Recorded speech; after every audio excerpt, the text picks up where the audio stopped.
Equity Gurukul के आज के एपिसोड में हमारे साथ एक बेहद खास मेहमान है। मेहमान नहीं कहूँगा, बेहद खास गुरु है। जी हाँ, ऐसे गुरु जिन्हें ज़बरदस्त अनुभव है इन्वेस्टमेंट्स का, फंड मैनेजमेंट का, 30 साल से ज़्यादा। लेकिन पढ़ाई भी ज़बरदस्त की है, आईआईटी और आईआईएम। अब आप ये कहेंगे कि ये तो कॉम्बिनेशन बड़ा ज़बरदस्त था, जहाँ एक और अच्छी पढ़ाई और दूसरी ओर एक बेहतरीन काम, और वो भी ऐसा जो देश के सबसे प्रतिष्ठित म्यूचुअल फंड के साथ किया हो। तो फिर आज जो आपको अगले आधे घंटे में सीखने को मिलेगा इस गुरुकुल में, वो बेहद लाजवाब होगा। जी हाँ, मेरे साथ कार्यक्रम में शामिल हो रहे हैं बाजार के जाने माने दिग्गज, म्यूचुअल फंड इंडस्ट्री में जाने माने एक्सपर्ट और फंड मैनेजर प्रशांत जैन साहब, जो एचडीएफसी म्यूचुअल फंड के एग्जीक्यूटिव डायरेक्टर और सीआईओ हैं। प्रशांत जी, बहुत बहुत स्वागत है जी बिजनेस पर आपका इक्विटी गुरुकुल में। इक्विटी गुरुकुल में हम ज़्यादा कुछ पूछते नहीं हैं, सिर्फ हम ये जानते हैं कि प्रशांत जी ने जो 30 साल में किया है, जो सीखा है, बस हम वो 30 मिनट में कैसे समझ पाएँ, कैसे सीख पाएँ। तो मैं आपकी यात्रा को है ना 2 तरीके से पूछूंगा। एक, एज एन इन्वेस्टर आपने क्या सीखा है, दूसरा एज ए फंड मैनेजर आपने क्या सीखा है। तो पहला, अगर आप ये कहें कि इन्वेस्टर के तौर पर बाज़ार में आपकी सबसे बड़ी सीख, सबसे बड़ी लर्निंग क्या रही कि ये 30 साल में मैंने ये बाज़ार से बड़ा चीज़ सीखा। देखिए, बाज़ार की सबसे बड़ी सीख मेरी यही रही है कि इसमें जो सबसे अधिक पैसा बनता है जी, वो काफ़ी दिक्कत से गुजरने के बाद ही बनता है। आसान नहीं है। आसान नहीं, एक तरह से आसान है, लेकिन उसमें हमको काफ़ी पेन सहने की क्षमता होनी चाहिए। जी, क्योंकि अधिक पैसा कब बनेगा कहीं पर, जब हम कोई चीज़ बहुत सस्ती खरीदेंगे। राइट। और कोई भी चीज़ बहुत सस्ती कब मिलेगी हमको, जब उसमें कोई परेशानी है, कोई दिक्कत है और कोई भी उसको खरीदना नहीं चाहता। और इसीलिए शेयर बाज़ार में पैसा बनाना आसान भी है अगर हम पेन को सह सकते हैं और अगर हम लॉन्ग टर्म सोच सकते हैं, और बहुत मुश्किल भी है क्योंकि अधिकतर लोगों के लिए वो करना आसान है जो सब लोग कर रहे हैं। राइट। और पूरे भीड़ से अलग खड़े होना जो कोई नहीं खरीदने चाहता। मेरी रिसर्च कहे कि भाई समझ कहे कि ये बिज़नेस अच्छा है, लेकिन कोई खरीदना नहीं चाह रहा और वो शेयर घट ही रहा है।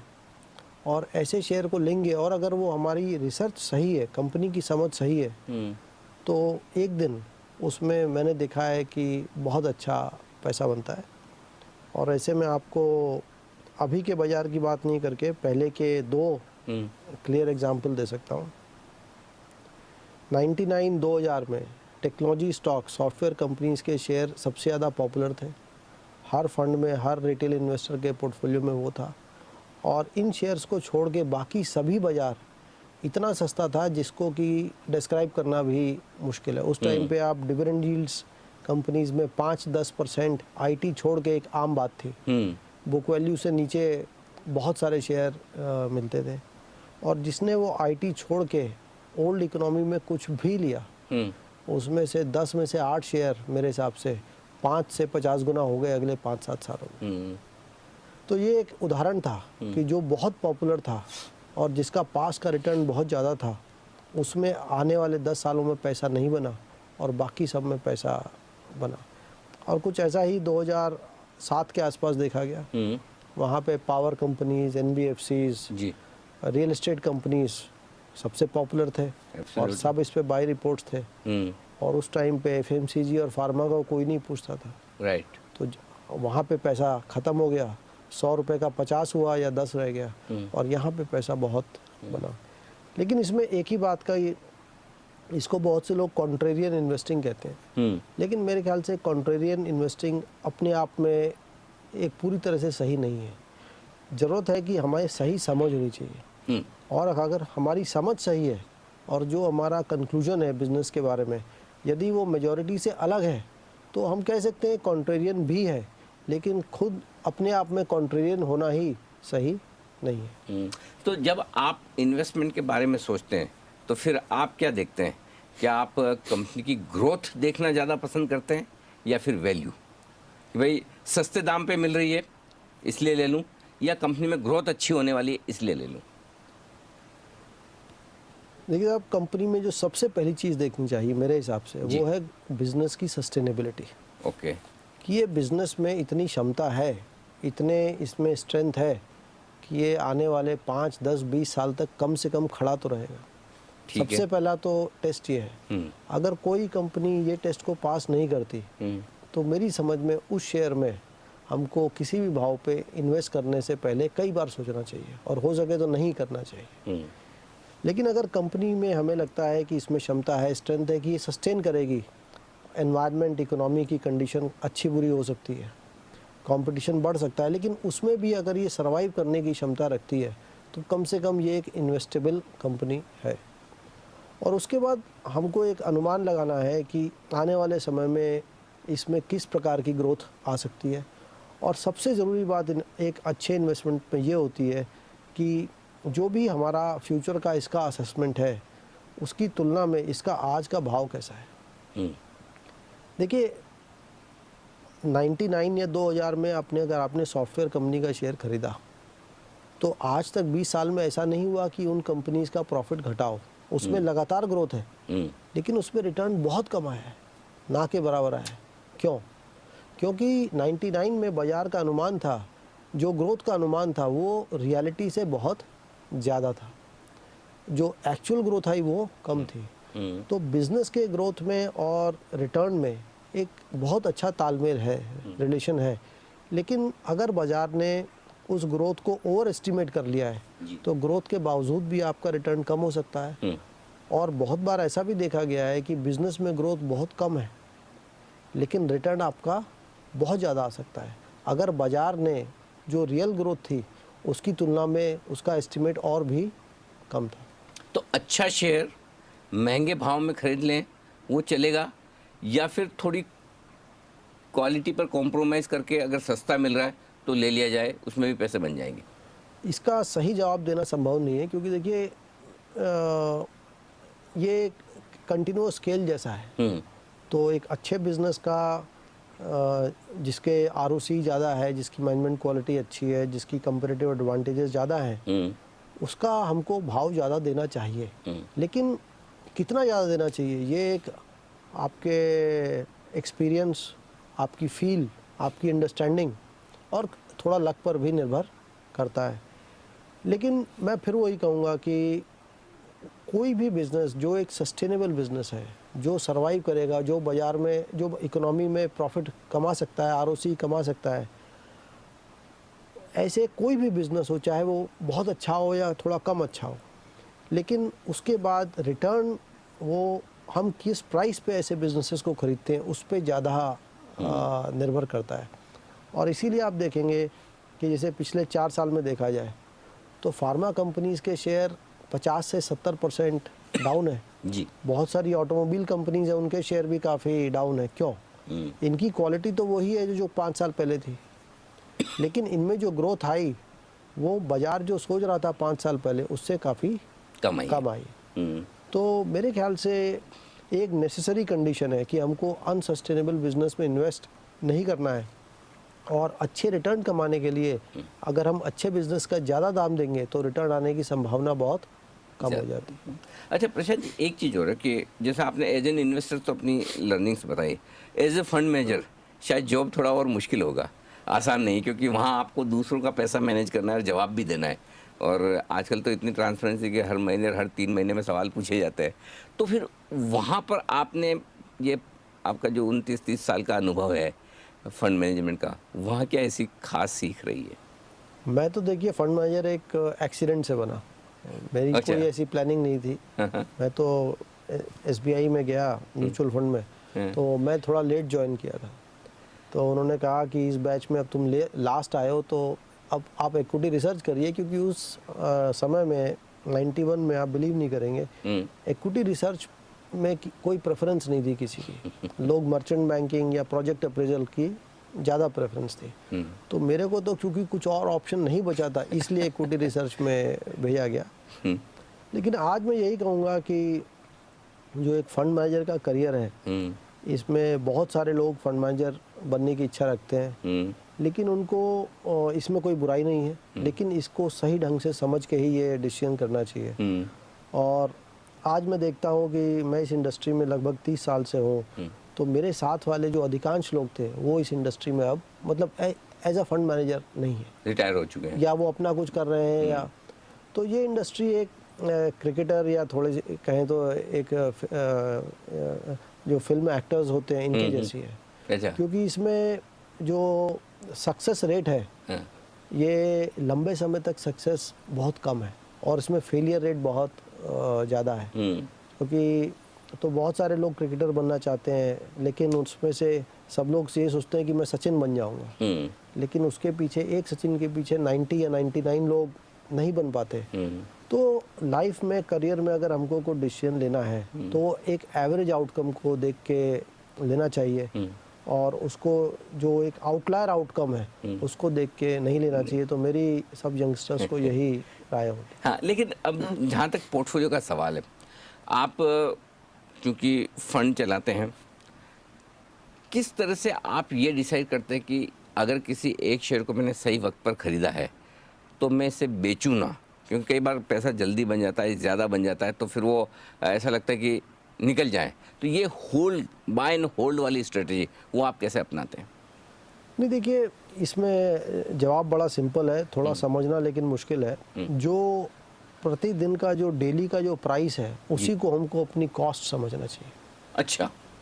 मैंने शेयर, आज शेयर का भाव 100 रुपया है, या तो मैंने उसको 50 में खरीदा या 200 में खरीदा, राइट। एक में घाटा है, एक में फ़ायदा है। लेकिन जब मैं 100 रुपये पे आज होल्ड करता हूँ तो मुझे आज यही सोचना चाहिए कि मैं आज इसको 100 रुपये में खरीद रहा हूँ। अच्छा। क्यों, अगर वो 100 से 150 हो जाएगा, अगर अनुमान है, तो भले ही 200 में खरीदा, लेकिन अब तो 100 हाथ में तो मेरे 100 ही रुपये है। करेक्ट। तो हर दिन का जो प्राइस है वही अपनी कॉस्ट समझनी चाहिए, और वहाँ से हमको फिर अगला 2, 3, 5 साल सोचना इंटरेस्टिंग चाहिए। चीज़ है। हाँ। तो हम लोग यही करते हैं, मेरी यही कोशिश रहती है कि भाव मैंने 100 में खरीदा लेकिन 500 हो गया, लेकिन मैं फिर भी यही सोच रहा हूँ कि ये 500 में एक अच्छा इन्वेस्टमेंट है कि नहीं है, और 100 में खरीदा और 50 हो गया, तो हमें फिर यही सोचना है कि 100 में तो गलती हुई, लेकिन आज मिलेंगे तो 50, तो आज 50 रुपये से एक अच्छा इन्वेस्टमेंट है कि नहीं। तो इसी प्रकार से हमको अपनी हिस्टोरिक कॉस्ट ऑफ एक्विजिशन का इस लाइन में मेरे हिसाब से वो एक खाली रिकॉर्ड है, टैक्स के लिए रेलेवेंट है, लेकिन उसका डिसीजन मेकिंग से, आगे की सोच से कोई ज़्यादा संबंध नहीं है। तो लेकिन फिर ऐसी सिचुएशन में क्या ये शेयर आप जल्दी बेचने का मन हो जाता है कि समझिए आपने 100 में ख़रीदा था, आज 500, और आप तो आज 500 के हिसाब से सोचेंगे ये 500 में रखूँ या ना रखूँ, और अगर आप महंगा लगे तो क्या फिर वो प्रॉफिट बुकिंग भी जल्दी हो जाती है? और इस तरह के कभी कोई ऐसे रिग्रेट्स हुए हैं आपको फंड मैनेजमेंट में या इन्वेस्टमेंट में कि ये शेयर जल्दी बेच दिया, इसे और रखना था? एक नहीं, बहुत हुए। एक नहीं, बहुत हुए हैं। हम लोग ने, मैंने FMCG कंपनीज 2008-9 में, 7-8-9 में बहुत इन्वेस्ट किया था, फार्मा में भी किया था, तो और मैंने दोनों ही बेच दिए। तो फार्मा में डिसीजन सही गया, लेकिन FMCG कंपनीज जहाँ से मैंने बेचा था वहाँ से भी ये 2 से 3 गुनी हो गई है। तो लेकिन देखिए, ये तो हमारा सब डिसीजन सही नहीं जा सकते, तो इसीलिए हमको एक हर आदमी की सोच अलग है, और हर ट्रेड के पीछे जब तक 2 आदमी एकदम अलग नहीं सोचेंगे तब तक सौदा ही नहीं होगा। तो 2 में से एक ही सही जाएगा। और लेकिन फिर मैं वही कहूँगा कि हमको वही सोचना है कि आज जो प्राइस है उसी को हमें कॉस्ट मानना चाहिए, क्योंकि मैं बेचूंगा तो मेरे को उतने ही पैसे मिलेंगे, और उसी शेयर को मैं कहीं और लगाऊंगा। तो ऐसा भी हुआ है कि 100 का 500 हो गया और नहीं बेचा, और वो अच्छा चला गया, और कई बार ऐसा भी हुआ है कि बेचने के बाद शेयर और बढ़ गया। तो इसमें तो हमको ये डेली का स्ट्रगल है, क्योंकि हम फ्यूचर के बारे में अनुमान लगाने की कोशिश कर रहे हैं कि इस बिज़नेस में क्या पोटेंशियल ग्रोथ है।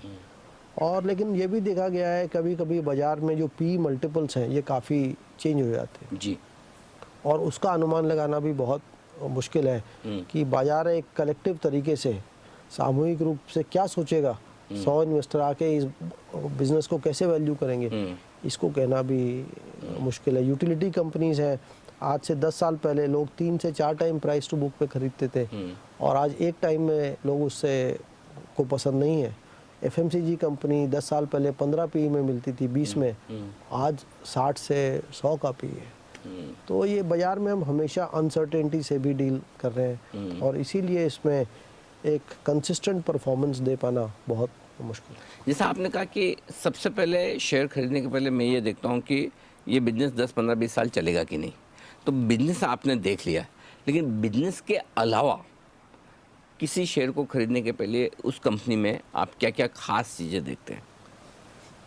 देखिए, मेन चीज़ तो हम लोग यही देखते हैं कि वो बिज़नेस की क्वालिटी क्या है, क्वालिटी से मतलब? बिज़नेस की खुद की स्ट्रेंथ, अच्छा, बिजनेस की स्ट्रेंथ। बिज़नेस की स्ट्रेंथ और उसकी जो मैनेजमेंट है उनका क्या ट्रैक रिकॉर्ड है, उनकी कैसी रेपुटेशन है, उनके यहाँ fair treatment of minority share holders है कि नहीं है।